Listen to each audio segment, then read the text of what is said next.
My name is Folorunso Adewole, a proud product of University of Ibadan, a professor of obstetrics and gynae with special interest in gynae oncology. I'm a global health specialist and former dean of Faculty of Clinical Sciences and Dentistry, former provost, former vice chancellor, former minister.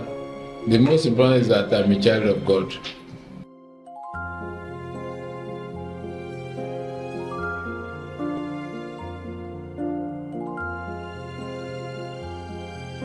Good afternoon, sir, and thank you for giving us this opportunity to interview you on the occasion of your retirement from the services of University of Ibadan. We congratulate you, sir, on this milestone, and we would just want to have on record a few words from you, and we're grateful that you've given us this opportunity to interact with you this afternoon. Thank you very much, sir. Thank you so much.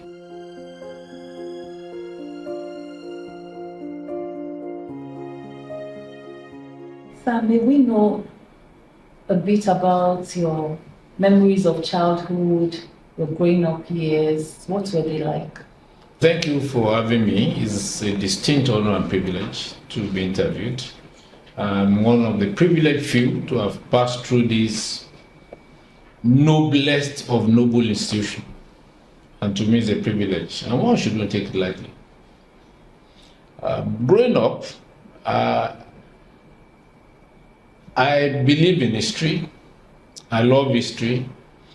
I endeavored to interrogate my parents, particularly my dad when he was still alive, and my mom from time to time. My mom is still alive.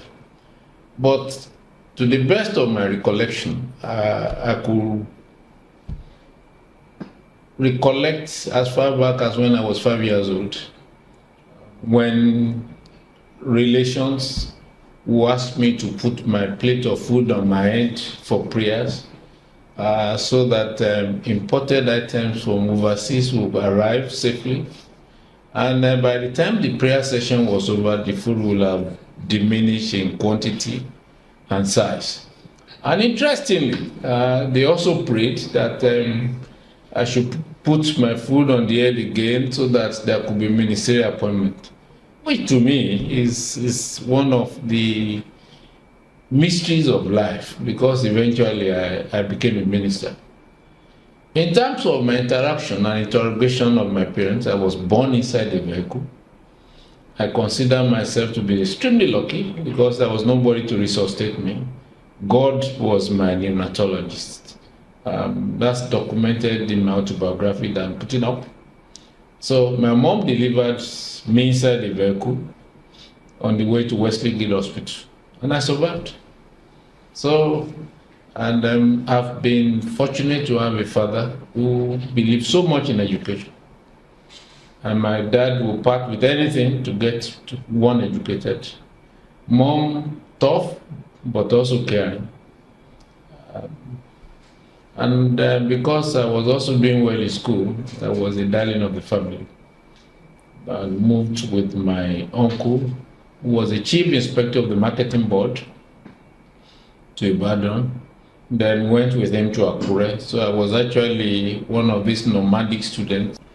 And unfortunately, or fortunately, I had my primary 6 at St. Matthias Demonstration School, Akure. I had admission to Akunas College. And as of the time we were to resume, my uncle got transferred back to Ibadan. And Dad said, enough is enough, please come back to Elisha. And I ended up in Elisha Grammar School.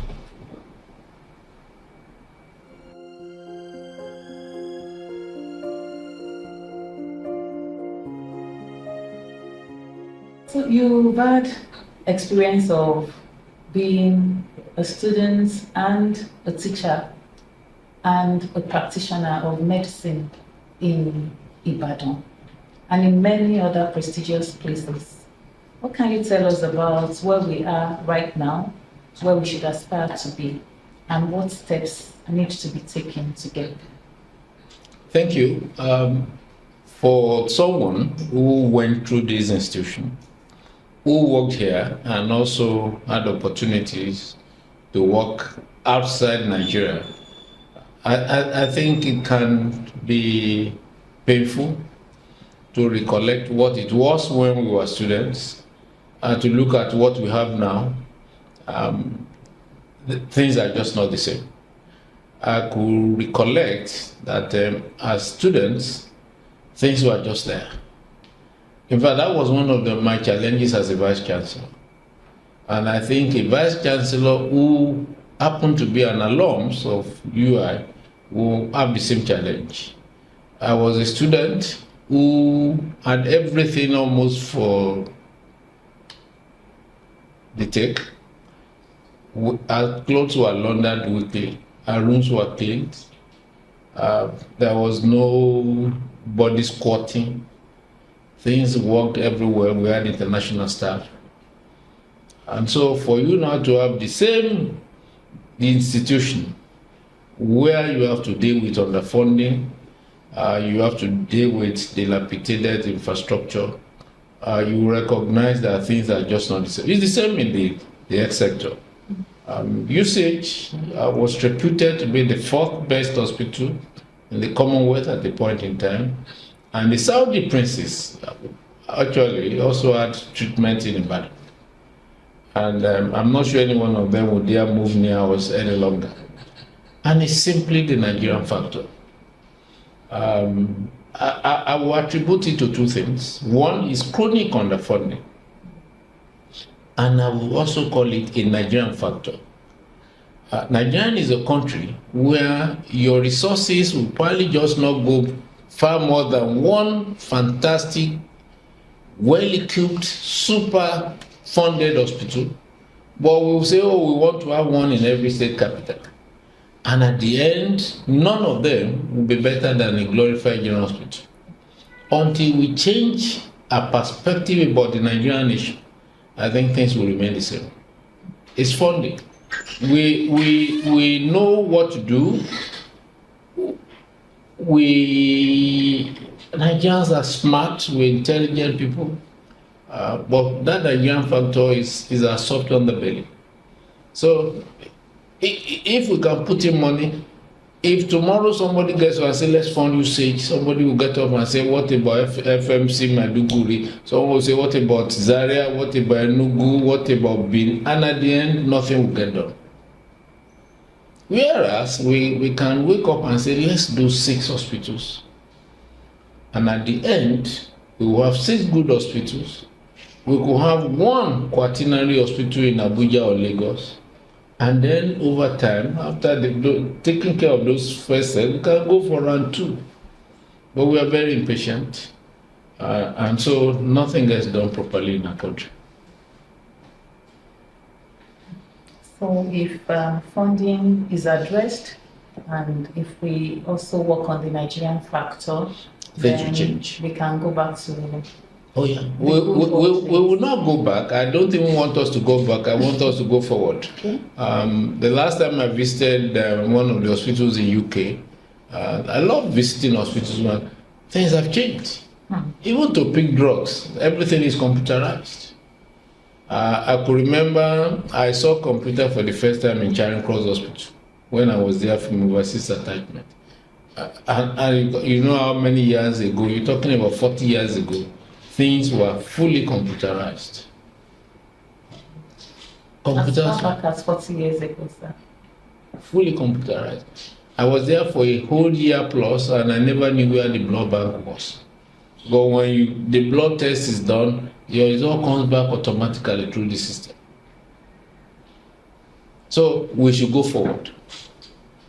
But in going forward, I think we need to go back and then go forward.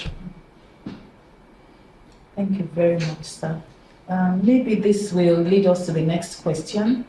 You have been provost and vice chancellor in the same institution. So we keep hearing buzzwords like access to education, quality of education, innovation, autonomy, ranking. What are your views about all of these potpourri of ideas? What should we really be looking at? People talk about the triple helix. Now people are talking about quaternary helix. I think every one of them, whether you are talking about quality, whether you are talking about access, you are talking about all of them will rest on funding. Even to next to that will be the right policies, because even when you put money and you do not have the right policies, you will not be able to attract the right caliber of staff. I will give you an example. I was lucky when I was provost, lucky when I was vice chancellor. We do not have TSA, we do not have IPPIS. Grant money we could access right on time, and there were no restrictions. But now, I do not believe that any vice chancellor now can appoint a staff without getting clearance from Abuja. And then the Nigerian factor again, which is a different Nigerian factor, will come into being. As we apply to say, we will require 10 additional staff for University of Ibadan. Someone will say, I will approve it, but I have 5 for you. And those 5 may not be necessarily qualified by UI standard. So a different type of Nigerian factor will come in. And then you have to go through federal character. You have to get approval from Office of Head of Service. Then there is the House Committee who want to have oversight. And by the time the Vice Chancellor gets that approval, I'm sure the entire list is completely different from what he actually wanted. So I believe that we should put money. But again, the university architecture and the managers must make up their mind. What exactly do we want? I think we should have an in-house dialogue. When I say in-house, it must not be restricted to you alone. The university system, as a family, must have an in-house dialogue. What do we want? We cannot want autonomy, political autonomy, and not have financial autonomy. The dictum, he who pays the piper dictates the tune, will also apply to us. Somebody is giving you almost 90% of your money, and you are saying you're autonomous. You are not autonomous. So we must make up our mind, what do we want? For as long as we depend on federal government to pay 100% salary, fund our infrastructure, overhead, then the word autonomy will not apply to us. It will just be political autonomy.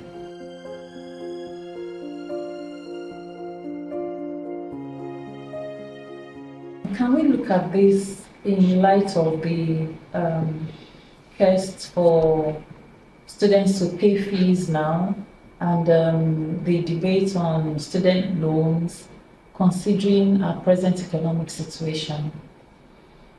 Unfortunately, they are not too much a fanatical supporter of the student loan. I think before we have the student loan, I would love to see scholarships being reinstated.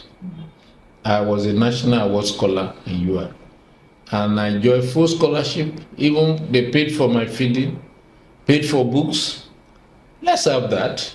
And those who cannot have scholarship can then take loans. But we're not talking about scholarship. We are bringing in loan. There's a void. I think the first thing we need to do is let's open the door for scholarship. States will give scholarship in those days. Multinational companies, UAC and so on will give scholarship. Local government will give scholarship. Individuals will give scholarship. And then a few can then take the loan. But to me, I want to see scholarship come back. Improve funding and then set up a time frame.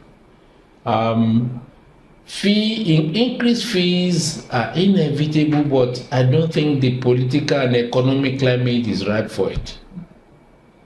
Because there's so much poverty, so much hunger, so much anger in town that politically it will amount to suicide. to increase fees without using common sense.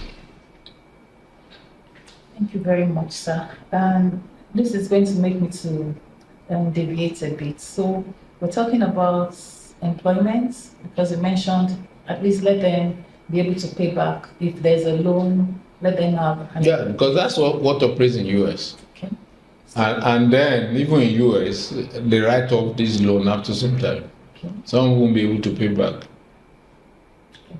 So we have issues with employment. Some of the employers of labor say they have a bigger issue with unemployability. We're talking about the quality of education that people are getting from our institutions of higher learning.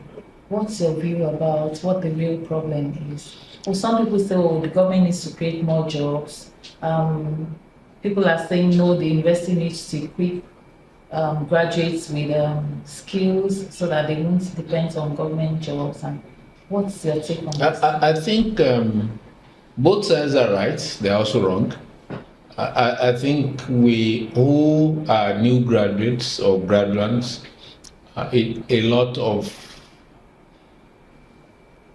we owe them a lot in terms of creating opportunities for them to be employed. I think we need to start from the curriculum. And the curriculum will have to be restructured, not in university, but even right from primary school. We need to change what we teach them. I was fortunate in secondary school, I learned carpentry and woodwork. I'm sure those things have disappeared. If you are putting up a building today in Nigeria, you discover that most of the artisans are from Benin and Togo. They're the ones doing the plastering, even the carpentry work. I think what we have currently now is over-reliance on certificates rather than competencies. So we need to change our curriculum and let our curriculum put more emphasis on skill set than the paper certificate. I'll give you an example. I was in UK, I had a problem with my shoe and I wanted to repair it. And I went to a cobbler who requested for, I think it must have been £26 in those days. And I looked at it, £26, a brand new shoe will cost 35. I just took it and left and I went to buy a new one. That tells you how well paid even those skilled or artisans are. So for now, everybody wants to, even somebody who read international law, somebody who read history, somebody who read they all want to work in banks, NMPC. We're all looking for government job. Whereas we should create a curriculum that will enable our graduates to be job creators. People who really start new companies, high-tech, and then we need to fund STEM. When I was Vice Chancellor, I tried to talk to them in Tech Fund to create what I call science parks in universities, because I saw it in Israel. And even secondary school students will do excursion to science park. They go around and they develop ideas. I think we need to do that. And you still saw video clips of Chinese students learning carpentry, learning what I would call handcraft and so on. And all we are doing is cramming history of British Empire, prairies and Great Lake regions in US. We don't need them. 50 to 75% of what we learn are not necessary and are not needed. So we need to change our curriculum. We need to make it more focused. We need to invest in entrepreneurial education. We need to graduate job producers and not job seekers. And until we do that, things will change.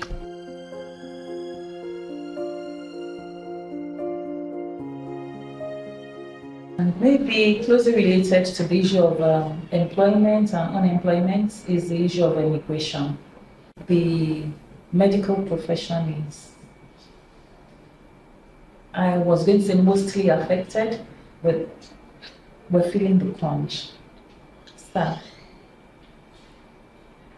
what can be done going forward to make sure that we don't keep training doctors or health workers who end up being greater benefits to the diaspora? Well, let me upfront state that migration is an international phenomenon. People will leave.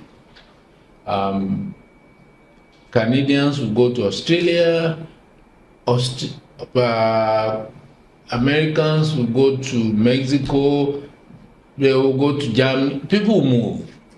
And to me, it's even a good index of the quality of your education, that some people are able to move.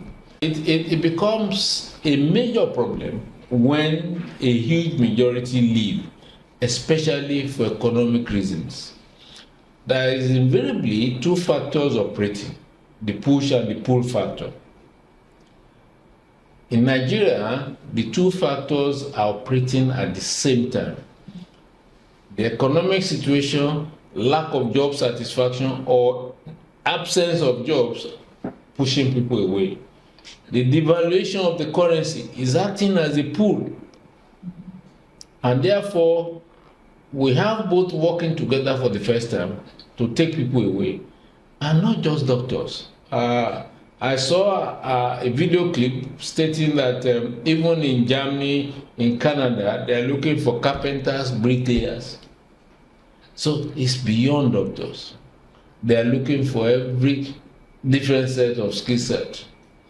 And I think what we need to do is to improve job satisfaction, improve the pay.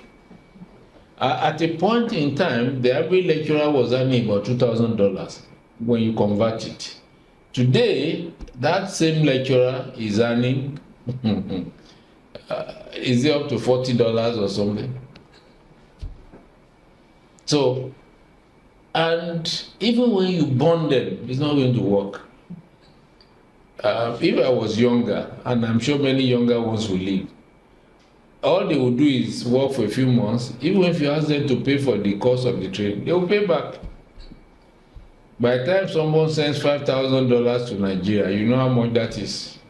At today's rate, that's maybe about 5 million or something. We'll clear up the cost of the education.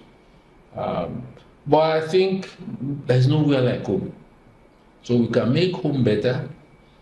We can improve on security, make people feel more comfortable, reduce hunger and anger in the land, and make people more comfortable. And I think it can be done. Nigerians have soft spot for their country. Even when they're out, they're still sending money home. And that shows that there's something magnetic about this country. And we only need to play on it. We can bring back people. Thank you very much, sir. Let's hope we are able to get more people to stay back and make Nigeria greater. We want to move into your incursion into politics. If there's such a thing, sir, would you say you are a politician? I would say no. But I'm a technocrat in politics. And we need them. We cannot all leave politicians to it. Politicians have no job. And one of the things I enjoyed best was that I was a technocrat. And while in office, I told them that I had a job in Ibadan. And they were shocked because the day after I left office, I was back. And the boss Mustafa called and said, "Prof, where are you?" I said, "I'm back in Ibadan." He said, "You don't mean it." I said, "But I told you." He said, "Yes, you said." I kept on telling them. People thought that gave me the leeway to be so free, frank, and occasionally brutal during discussion because I had a job. And I was there's a Dr. Isianolu who was given a job as executive secretary of the Nigerian Primary Care Development Agency. And he came to me and said, "Prof, can you advise me? Should I take it?" I said, "Come. It's a good job, but don't resign." I said, "Because I'm here, I'm not resigning, you are." I said, "If anything happens tomorrow, I'm going back." He went and refused to take the job. So I said he won't resign. So I never saw myself as a politician, but I held a political office. So, what would you say is the role of academics in politics? And one of the things I'm considering right now is the role vice chancellors played as returning officers, and some of the reactions and accusations later that the academia was used to rig elections and what have you. What is your view about this? Well, I love it that Vice Chancellor should play that role. I would expect the Vice Chancellor to put in place a good heart and display integrity of the highest order. I was also a returning officer in Lagos. Also very fortunate that I had a rec who advised me. The man came to me and elderly said, "Prof, this is a tough job." He said, "They offer you money." He said, "If you take the money, you're in trouble. If you don't take the money, you're in trouble." Yeah, I said, "What do I do?" He said, "Make yourself inaccessible." That day, I left my hotel and checked into another hotel where I was inaccessible. Nobody knew me for 5 good days until the last day. And how did they get to know that I was Vice Chancellor and returning officer for Lagos? Was simply because the AIG, MT Umbu, saw me the day we were compiling results and said, "Prof," because he was Commissioner of Police in Ibadan, said, "What are you doing? You are here. Oh, you look after me when I was in Ibadan." I said, "Yes." He then said, "This is a national assignment. I will provide you with escort." So for the first time, fortunately my last day, he gave me 2 police vans, one in front, one behind, to escort me to the hotel, and they were shocked.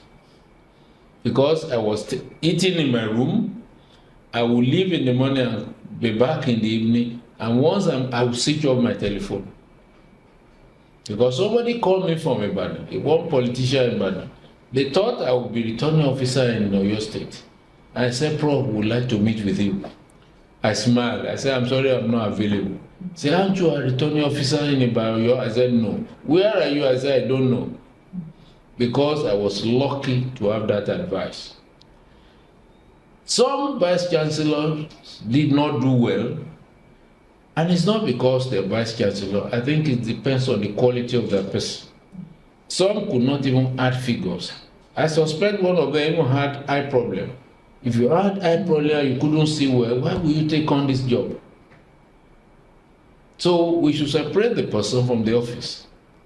I would advocate that the Vice Chancellor should continue to do that job as an independent voice to ensure the integrity of the electoral process. But then we should be honest to ourselves. If I'm not fine, if I can't see well, if I can't add figures, please stay awake. So some people were of the opinion that it was just a show, that the figures were there and this particular Vice Chancellor was just touching because he had to manipulate things. I'm not too sure because I was around. I didn't leave immediately. I did my presentation and I saw 1 or 2, particularly one Vice Chancellor who, I think from Riverside, I couldn't remember the university now, offered, who had problem reading the figures. But then this is another angle to it, which I'm not too sure that will be the case, because by the time you are there, you will have seen the figure. You will have seen the figure. That's not the place now to start messing around. I went to Lagos with a senior lecturer in the Department of Statistics. And I called him, my Professor Adewole. I said, "You are my STA. We bought calculators in Ibadan." Because not that I don't like technology, but as of that time, I knew it could be compromised. So we were adding. And we did it openly. The first one, so I said, Dr. Adewole said then, we were the first local government. We added. It didn't tally. I said, no, this is wrong.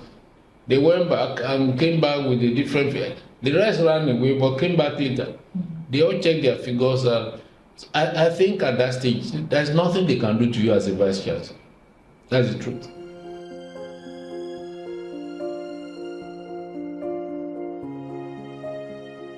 Transitioning from academia to government position, especially as health minister, you had to navigate, set priorities, meet with different stakeholders. How did you manage this transition, and what lessons did you learn across the sectors? Well, the first thing is that the two settings were different, and I believe they're still different. Fortunately for me, I've been a student of leadership. In my library, in fact, my son came in yesterday and said that he met me in my study. He said, one of the things I love best are your selection of biographies, and that I would love to have them. And one of the things I also read from the leadership series is that you must be prepared for office. No one should enter office accidentally. Prepare for it, give yourself time to prepare, and then wait for the God factor. But the two settings are different. In the academia, you have sanity. In the political sector, there is no sanity. And the factors that operate there are completely at variance with the factors that operate in the academic sector.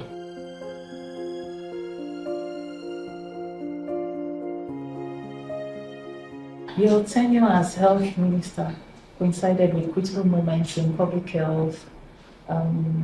There were disease outbreaks and some healthcare system reforms. Can you tell us about some of this? Yeah, I think I will start with the most interesting, which happened to be the Lassa fever. Lassa fever has been a recurring problem in Nigeria, and it's named after the Lassa village at the border between Borno South and Adamawa North. And then some missionaries caught the virus and died. And as usual in those days, they would name the virus after the town. So it became Lassa fever. And then for that particular outbreak that we had, there was a town in Niger State where 17 people died and they kept quiet because they've just created a new village, and the rumor mill or superstition in the village was that after a new village, the village would like to take many lives, so they shouldn't complain.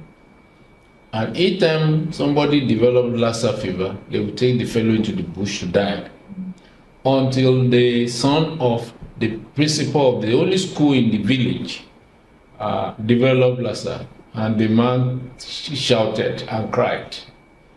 And that brought it to public knowledge that there was an outbreak there. And we visited the village and discovered that there was no public health facility in the town. That to me was instructive. We set up a task force to handle, and that spread almost across the entire country. We lost people, even including doctors, surgeons, died from Lassa fever because it's transmitted through blood. And so that became a major issue. But I'm happy today that there are now attempts to develop vaccines for it. So hopefully in the next few years, Lassa fever will become a thing of the past, but that's after ravaging us for close to 70 years. We also have meningitis, which gave us a bad name because the governor of Zamfara then, Abdulaziz Yari, said it was a punishment from God. I'm sure we all heard that. People were dying, and then we drove to Zamfara. And within a few minutes, we knew why they were dying in large numbers. The health sector was neglected. In one of the hospitals, each patient with meningitis on either a mat will be cared for by relations, up to 10 of them surrounding, so they get infected, so the thing will spread. And then there were no doctors. The state had 22 doctors, 22 health facilities, but only 20 doctors. The federal facility in the state had 112 doctors. Then the state with 22 facilities had only 20 doctors. Not even enough to go around. And that actually is like a replica of what you find in the entire country. At the point in time, I looked at Oyo State. USAID had 325 consultants. Oyo State had only 25 consultants. The entire Oyo State. The states are not investing in health. In fact, it's one of our greatest challenges. And the third one was we thought we've been able to control polio. And then suddenly we had outbreak. I think that was my lowest moment as a minister.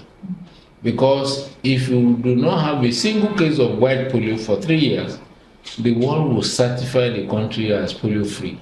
We've been free for 2 years, and we're hoping that, this third year will be certified polio-free. And then we had an outbreak. The WHO country rep just called me and said, I have bad news for you. I said, what is it? He said, there's a polio outbreak. And I went to the president the next morning. I said, sir, there's a problem. He said, what is it? I said, we have polio. He said, how many? I said, well, I said, go and search, you might find more. And truly, we found 3 more. But then we doubled the effort. He released the money that we needed to vaccinate the entire country. And that was the first time in the history of the country that Nigeria will release the entire allocation for a particular health cause. And so, fortunately today, we are polio-free. So your response makes me want to ask, are we spending enough on health as a nation? The answer is no. We were party to the head of state meeting in Abuja in 2001, where African countries committed to spending 15% of their national budget on health. I think the highest we ever had in Nigeria was about 5%. And to make matters worse, the bulk of the money actually goes to salaries. If you look at HIV/AIDS, the bulk of the drugs we are giving people living with HIV come from development partners. Almost all the drugs we are giving to TB patients in Nigeria come from abroad. So we are not fun. We are actually living at the mercy of donors.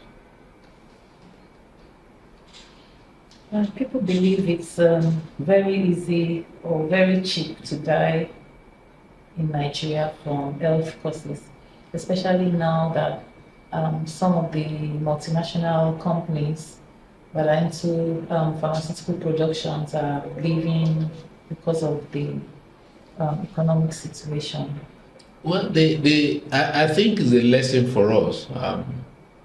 We need to invest in local production of drugs. Mm-hmm. When we got there, we discovered that the policy on drug production did not favor local production. Nigeria will give 0 tax to imported drugs and we charge 20% duty on raw materials. And I said, doesn't make sense. So no one will import raw materials to make drugs to Nigeria. They'd rather just bring the drug. So we had to reverse it and put duty on imported drugs and create waiver and tax and 0 tax on the raw materials. And no country in Africa, for now, has API, which is the active pharmaceutical ingredients. We are still depending on India and China. So we need to invest in local production of drugs. That's the solution.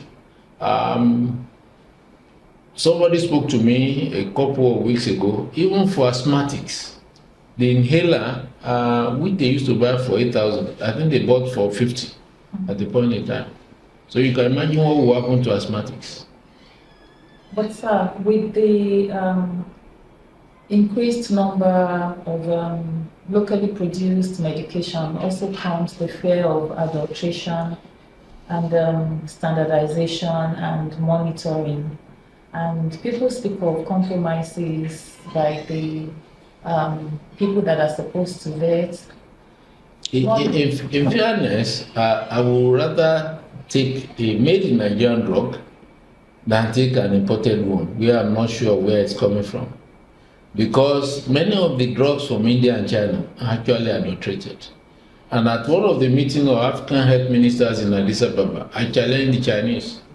Because in China, if you produce a fake drug, in fact, that person will be executed. But if Nigerians go to China and say, make fake drugs for us, they will make it for them to bring to Nigeria. And I told them that was double standard. Whoever produced for export should also be shot. So we need to look at the legislation. Nigerians should also be discouraged. Any Nigerian picked, I won't support the execution of Nigerians, but any Nigerian that is caught importing fake drugs should be jailed for life. And by the time you jail a few people for life, the others will sit up. Because Nigerians will go out to India and China and ask them to give them, say, capsule, paracetamol, or tetracycline and put salt there or milk. Yes, in fact, there are so many examples. I've seen someone who bought ampicillin that had blue inside. Nigerians will go out to bring fake drugs.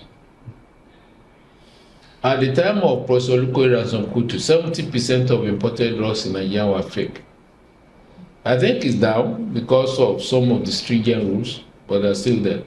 When I was in office, we destroyed a vast amount of drugs. All over at different places. Each time you catch them again, they are importing. But how is it so easy for these drugs to get into circulation? Because they compromise the system. Because someone will take money at the port and then they take it out. Even though they know the health implications and where all of the drugs may end. You're right. So, thank you very much, sir. I would like us to still speak to your role as health minister, the role of research, evidence-based policy making, and again politics. Even when there's evidence, how did you navigate this? Strategies? Well, I think the important thing is to recognize that we're dealing with what I would call the human factor. In all the positions I've held, either as Vice Chancellor or as Minister, I told myself I'm dealing with life, dealing with people, dealing with people's career. And each file that comes to my office, I don't see it as a piece of paper. I see it as someone, I see it as a family, I see it as a career, and I try to make sure that no file stays for more than 24 hours in my office. I delegate responsibility, but I do not abdicate responsibility. And then I also ensure that I track those files. The politics can be tough. Because sometimes the issue of trust might come in because you don't even know what to do. Sometimes people rush in files at the last minute and say it's urgent. But the advice I give to people, when a subordinate brings a file and says it's urgent, I delay that file for the next 24 hours. I want to go through it. I don't treat urgent files because you must have deliberately delayed it so that it will bypass scrutiny. So I don't allow myself to be rushed, but I don't delay files. I don't sit over it. And one of the things I enjoyed was I bypassed some of the bureaucracy in the ministry. The ministry is a place of bureaucracy. They thrive in it, they enjoy it, they live by it. One of the things I did was if I have, let's say I had a request from CMD Ibadan, asking for permission to do something. Once I take my barrel and I say CMD Ibadan, I approve or I ask questions, I will put CMD Ibadan, and I'll put PAMSEC, please, I have approved.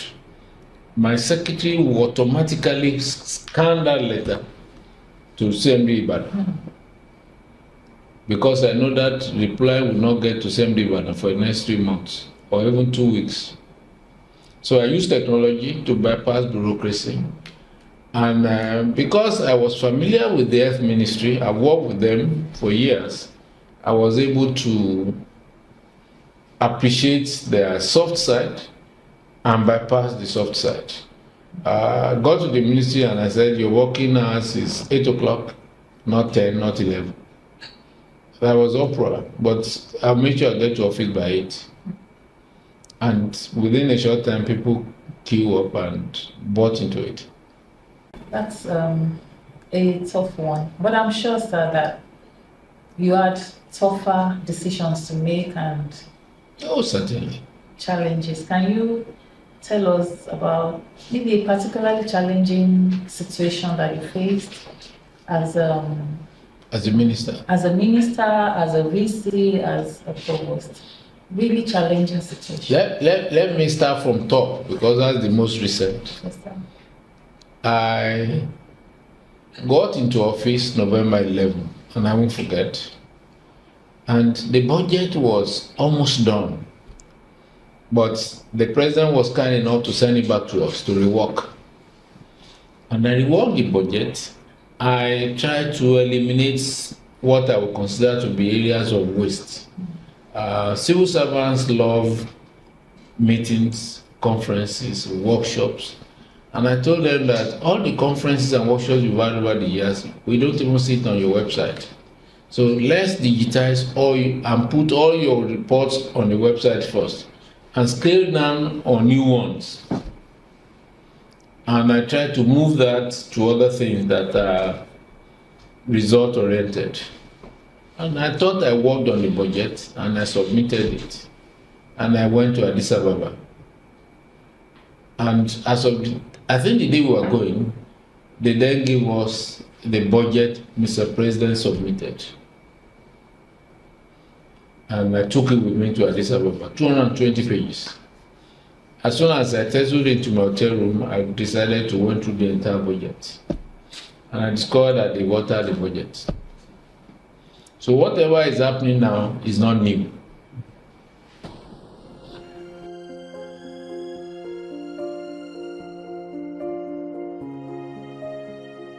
Now we'll take challenging experience as provost and as VC. Well, as VC, the most challenging was when we lost a student. It was a low point. They were watching European League final in Zikol. The student slumped, and rather than the students resuscitating him, they took him out. They said they thought he fainted, and they continued watching the match. And when the match was over, they then went to him. He was stone dead. They then took him to Jaja. Unfortunately, because even our healthcare workers are not trained well in matters of disclosure, when it comes to bereavement, they then said, oh, where is the ID card? They asked the students to go and bring ID card. While the students went for the ID card, they quickly called security people to say the boy they brought was dead, help us. So when the student came back, they then told them the boy was there, and they started, because they thought that the boy died. They said, oh, it's because they didn't treat well. Fortunately, I called the president of the student union, and I said, confess, the boy you people brought to Jaja, was he alive or dead? You are not a doctor. But did you see the boy breathing? Mm-hmm. Did you see the boy moving any of the limbs? And he said no. So you brought a dead body. He said yes, sir. That was the low point.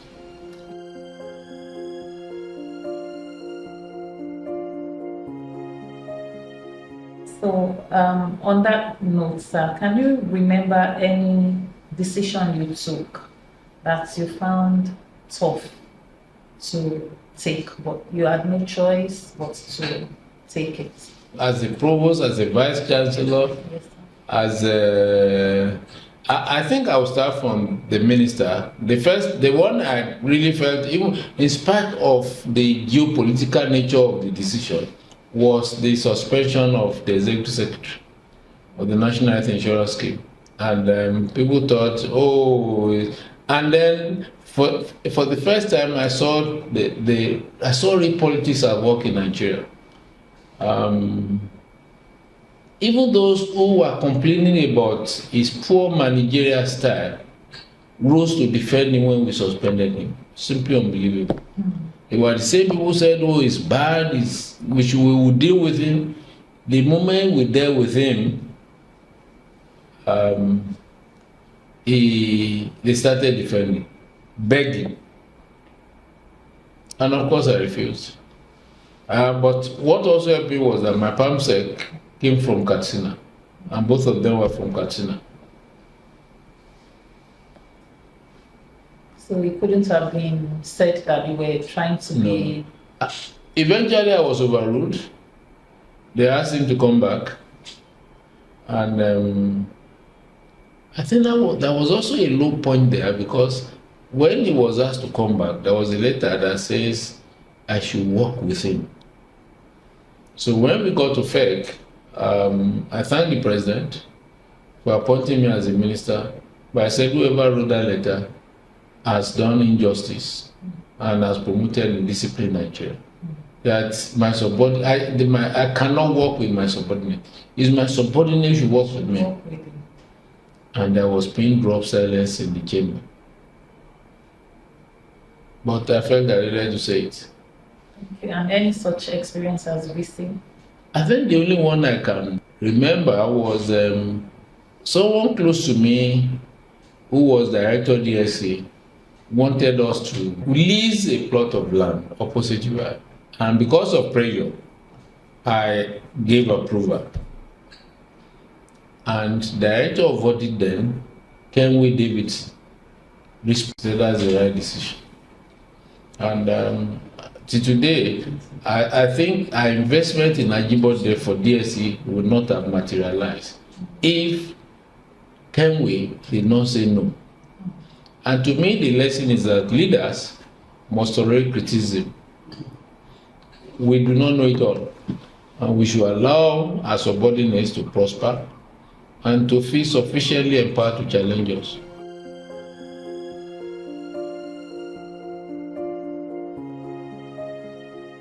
So leadership often requires that we become jugglers and we balance our acts, our interests, priorities, and what people popularly refer to as work-life balance.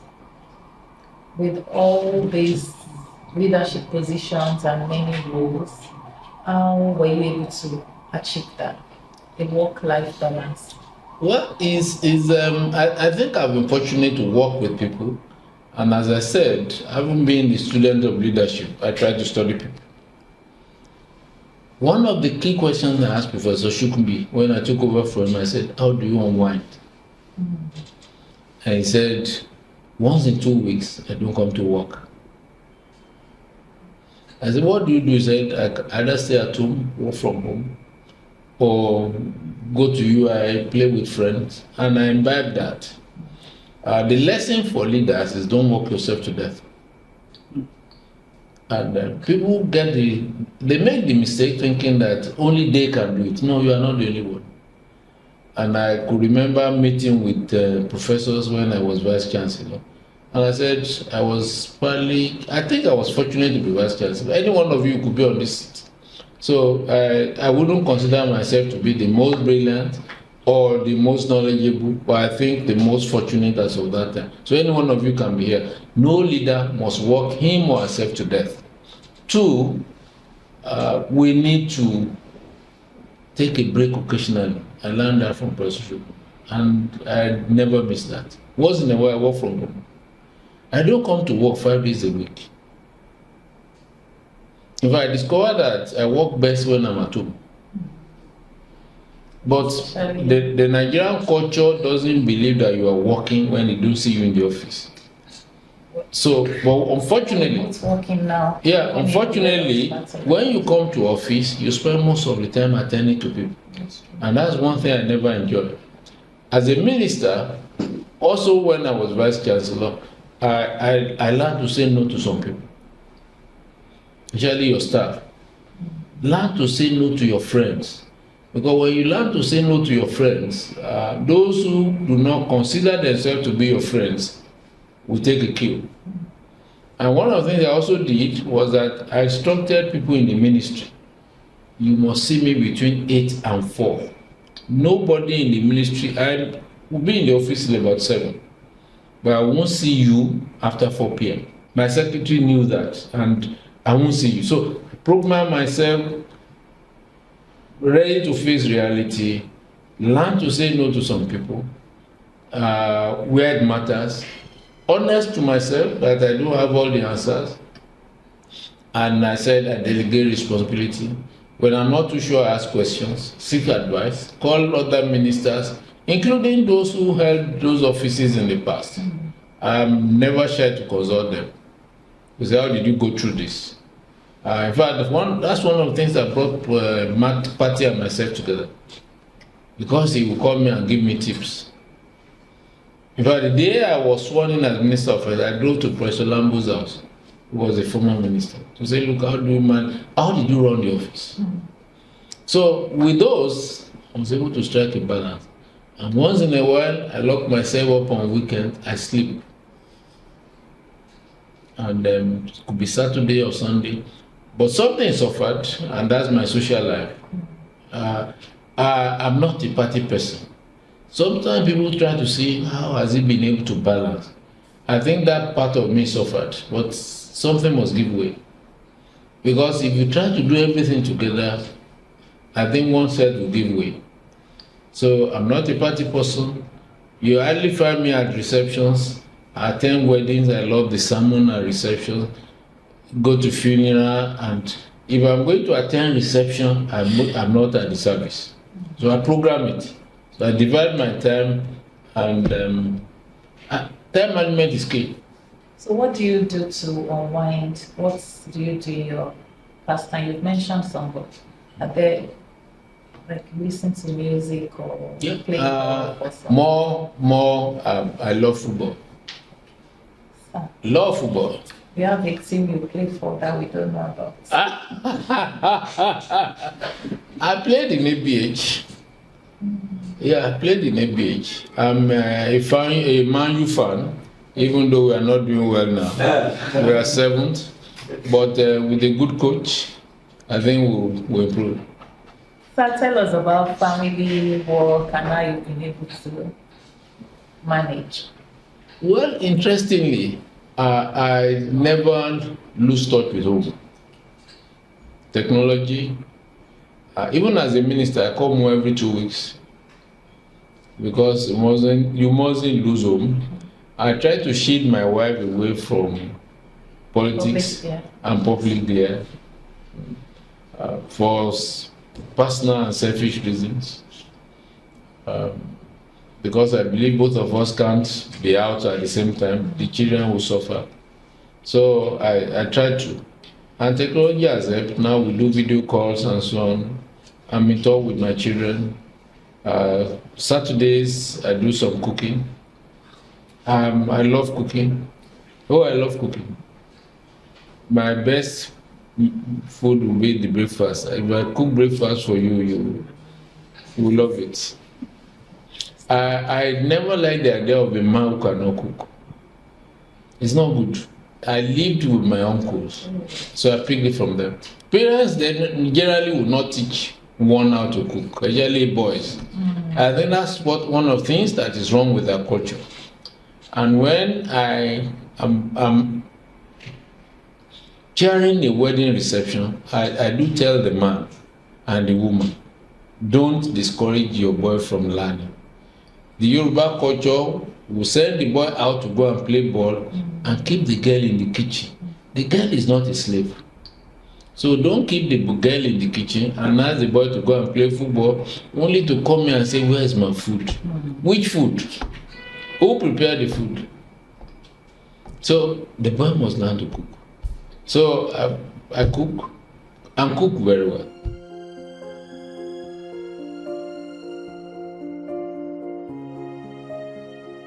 So tell us about your travels. We know of Ajala always been all over the world. What about you, sir?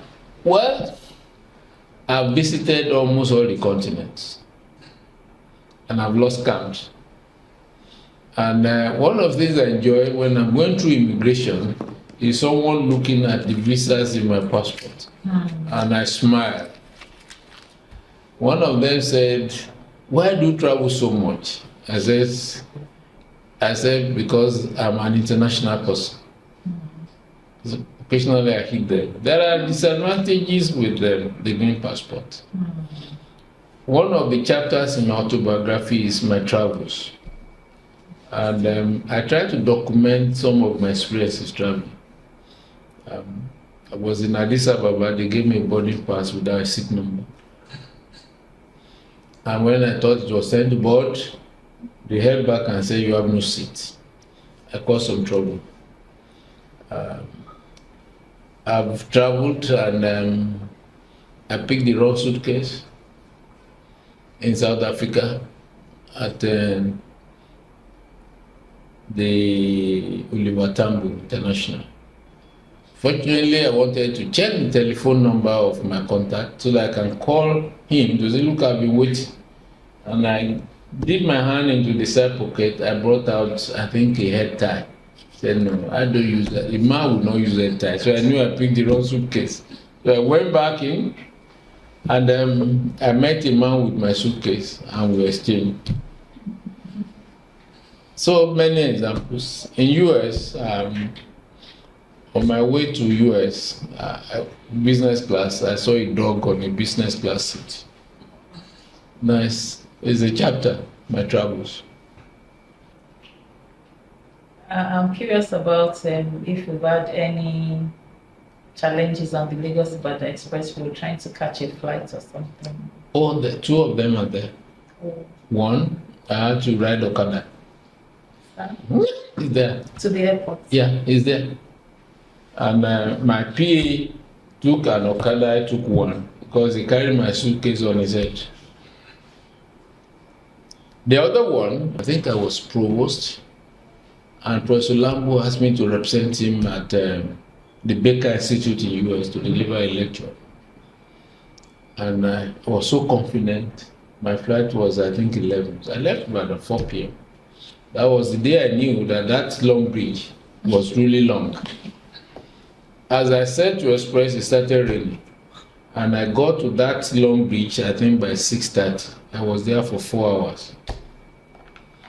So I told them, the protocol people were waiting since I was representing a minister. They said, do you have, I said, please check me in. They said, do you have a luggage? I said, no. Yet I had a luggage. So as soon as they came out at the airport, they already got boarding pass. They said, no luggage. So I said, look, get me, Ghana must go back. So I took all my things inside the Ghana must go back, and we dragged me to the boarding gate. I was the last to enter the plane.